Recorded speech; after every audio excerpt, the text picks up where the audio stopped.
Dalay ko ng Dios nining oras nining taknaan nining kabuntagon nining kahaponon mga higala kininyong boss nga igsuon magahatag na usab og pagdasig kaninyo usa ka mubong mensahe makaigsunan nga manghinaot ako nga kini makatabang sa imong espirituhanong kinabuhi. Wala ko nasayod kung naluya na ba ikaw sa imong pag-ila sa Dios, imong pag-alagad sa Dios, ang imong pagkakristohanon karon. Wala ko nasayod makaigsunan kung naghuna-huna na ba ikaw nga mukwit sa imong pag-alagad sa Dios. Kaya na-discourage ka, nabugatan ka sa imong kahimtang ug sitwasyon. Nini orasa makaigsunan buot ko ikaw nga dasigon sa ngalan sa Ginoo. Nga din ang Bible makaigsunan nag-ingon. Ngayon ang Bible sa John makaigsunan chapter 15 in verse 7. Kung kamo magpabilin ka nako, kung akong pulong magpabilin kaninyo, makapangayo ka mong bisag unsa ug kini pagabuhaton alang kanimo. Makaigsunan usa ka simpleng instruction sa Ginoo ang pagpabilin kaniya ug ang iyang pulong. Na makaigsunan dili kalikayan nga naatay kahimtang daw para nimo nabugatan ka ug lisod kaayo para nimo. Makaingon ka nga kining tanan imposible masulbad o mingon ba ka nga daw wala nay kasulbaran. Igsuon ang tao may nagkulang. Kay sa Dios wala may problema. Sa Dios kay iya man ang tanan, siya ang Dios nga magagahom, siya ang Dios nga nagbuhat sa tanang butang. Kanato, dili kanato nagkulang. Posible ba nga ikaw karon mikang anak ka sa Dios? Ang nahitabo sa tao, usay ang Dios na atong gibilin, usay mangutana nata sa Dios, basulo na to ang Dios. Pero di ay makaigsunan, kita mo'y nagkulang tungod kay wala tay maayong relasyon sa Dios. Wala tay pulong usab sa Dios. Muna ingon si Kristo, kung kamo magpabilin kanako og ang akong pulong. So mauni ang combination sa milagro sa tao nga kung kita na ay Kristo, na relasyon, na atay Dios atong kinabuhi nga atong gitawag matag adlaw, gisimba nato sa matag adlaw. Ug dili lang kay taman diya ang iyang pulong. Now ang ebidensya makaigsunan nga naatay saktong relasyon sa Dios, nga nagpabilin ta sa Dios, mao ang iyang pulong. Kay dili nimo pwedeng ibulag ang Dios ug iyang pulong. Kay ang Bible nagsulting ang pulong Dios. Busa makaigsunan, mao ni sagara na pakyas ang tao. Dili lang taman mingon ta igo na kay nakasimba ka, nakasulod kang simbahan, pero ignorante ka siyang pulong. Ayaw ibulag ang pulong sa Dios. Kaya ang tinuod nga pakigrelasyon sa Dios, ang tinuod nga nagpabilin ka sa Dios, na atay pulong niya. Ang inspiration nato niyang pulong. Muna nga sa matag adlaw, sa matag higayon, ang imong hunahunag kasing-kasing nalipay sa mga saad. Inspiration nimo ang pulong sa Dios. Imong ideklarar ang pulong sa Dios. Gi-recite nimo ang pulong sa Dios. Gisugid nimo ang pulong sa Dios. Mao kanay tinuod nga naay Dios ug nagpabilin ka sa Dios. Ngayang pulong naadya kanimo. So ang pulong mahimuon nimong inspiration nga diin ikaw nadasig tungod sa pulong sa Dios. Nga ikaw nagmalipayon tungod sa saad sa Dios, tungod sa pulong sa Dios hinumdumi nga ang pulong sa Dios buhi ug gamhanan. Regardless kini unsa imong pundok, unsa imong denomination, importante na kay pulong. Ang pulong sa Dios may imong gikinahanglan. Kay gamhanan ng pulong sa Dios, mo'y muhatag direksyon nimo, mo'y mulig-on nimo, mo'y musipti nimo. Muna ingon si David, I have hidden the word in my heart that I might not sin against God.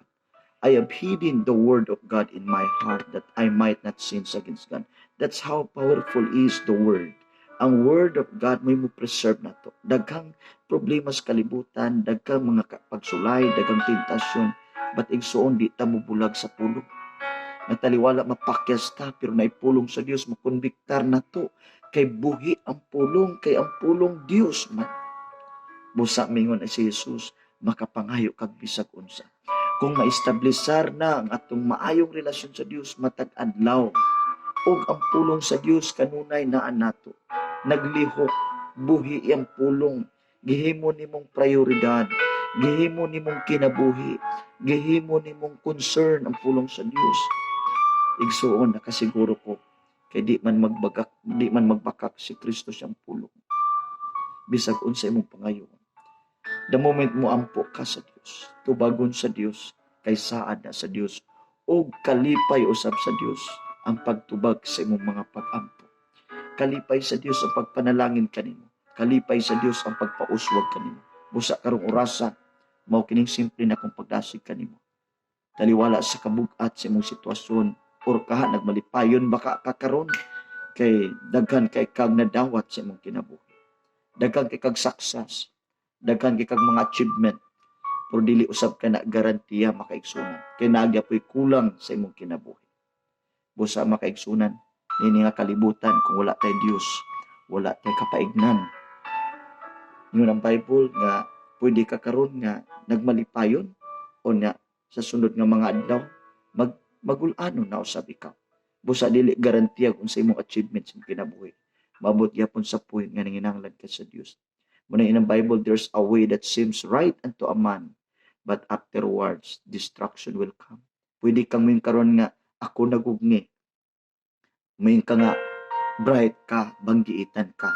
Pero makaigsuunan, ayaw kumpiyansa sa imong kinabuhi. Naay Dios nga nagbuot sa tanan. Naay Dios nga nagkontrolar sa tanan.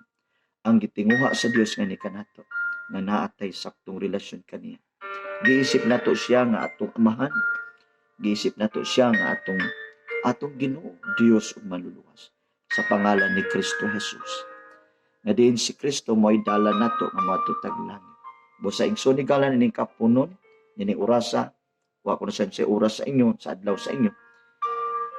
Nini orasa makaigsunan, pahari agayod si Kristo sa imong kinabuhi. Bisang unsay may tabo sa kalibutan, si Kristo himo ang hari sa imong kinabuhi. Himoa siyang Lord sa imong kinabuhi. The word Lord means owner. Siya tag-iyan nimo. Muna ingon ang Bible, sa wala pa nabuhat ang tanan, sa wala pa'y kalibutan, naana si Jesus, naana si Kristo, makaigsunan.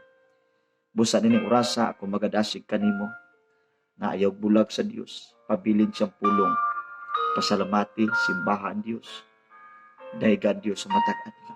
Gihigugma ka sa Dios pag-ayo, dako siya plano sa imong kinabuhi. Gusto sa Dios ayon kasing balatian, gusto sa Dios nga tubagon ang pagpanginanglan karon. Gusto sa Dios lipayon ka, gusto sa Dios tagbawon ka. Busa pabilin ka niya, og yang pulong magpabilin niya kanimo. Garantiya makaigsunan nga din panalanginan ka sa Dios labaw sa imong gitinguha, labaw sa imong gipamando.